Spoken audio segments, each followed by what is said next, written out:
Okey, petang ni kita sampai juga dah ke Pamukkale ataupun dekat sini ni dikenali dengan Cotton Castle. Okay, kita nampak putih-putih ni bukan salji ya.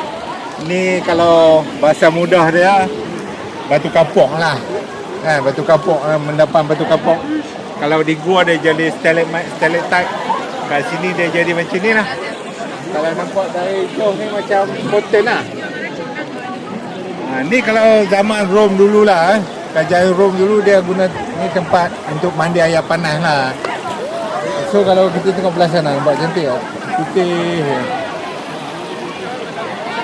So air kat sini tinggi lah kandungan mineral dia. So, boleh lah siapa-siapa kata-kata kaki ke kan untuk mai tanda-tanda kaki ni boleh. Tapi air dia dah tak panas pun. Sepatutnya panas sikit lah.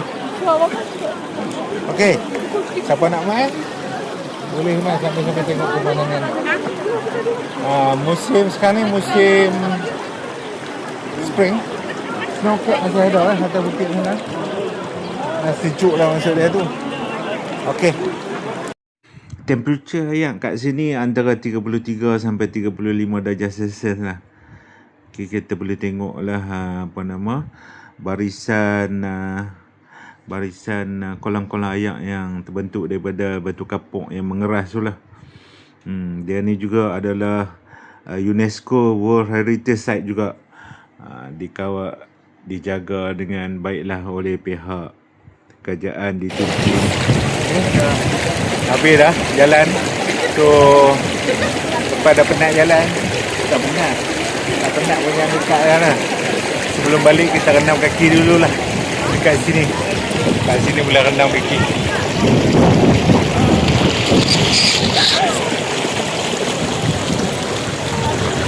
Ayak dia suam-suam. Harap banyaklah mineral masuk. Datang dari sana, sap.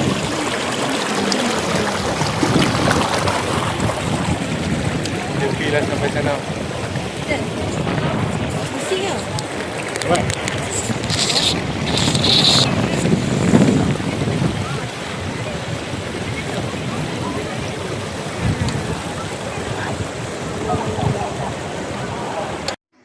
Ke kolam-kolam ataupun permukaan dekat sini, batu-batu sini sangatlah slippery ya, licin dan juga kolam-kolam kat belakang tu kalau nak mandi boleh jalan mandi. Tak ada siapa nak larang sebab kita dah bayar nak masuk tadi, dah ada tiket, dah kena bayar lah, bukan free lah masuk site ni kan. World Heritage ni macam pusat warisan dunia, ada penjaga dia, kita kena bayar untuk masuk tu. Tapi dia include dalam kita punya package. Rasanya semua package yang nak main ke Pamukkale ni akan datang ke sini ya. White Cotton Castle. Tempat yang sama juga ada Hierapolis ataupun runtuhan kepada bangunan-bangunan kerajaan Rom dulu lah. Tempat yang sama juga sebelum Rom ambil ada Greek. So bila Greek ni dia kalah dengan Rom, so kerajaan Rom ambil lah tempat dia, guna tempat ni kan. Dan antara yang istimewa dekat sini pasal ada air panas lah.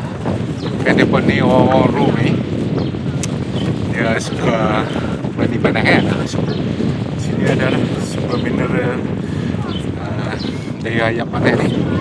Bolehlah juga merawat sakit-sakit kulit. Selain daripada keindahan Cotton Castle ni, kawasan sekitar dia pun cantik juga. Padang rumput dia ni, kita boleh enjoy lah dia punya pemandangan tu. Tempat kita ni susah nak dapat lah kawasan yang padang rumput yang tak ada semok ni. Lepas tu bunga-bunga dia sebenarnya musim spring ni. Lepas tu ada juga tiang-tiang Roman yang masih berdiri di sana sini. Tiang Roman di Malaysia pun ada. Kita selalu buat post kita kan, tiang Roman kan. Jalan-jalan di kota. Di sini kita boleh tengok lah tiang Roman sebenar. Itu asal dia. Kita dapat nama tiang Roman tu. Jadi pemandangan ni secara keseluruhannya awesome lah. Pamukkale ni kita boleh kata lah lawatan untuk melihat keindahan alam lah. Okey, peminat alam semula jadi check it out. Jumpa dalam next video. Bye.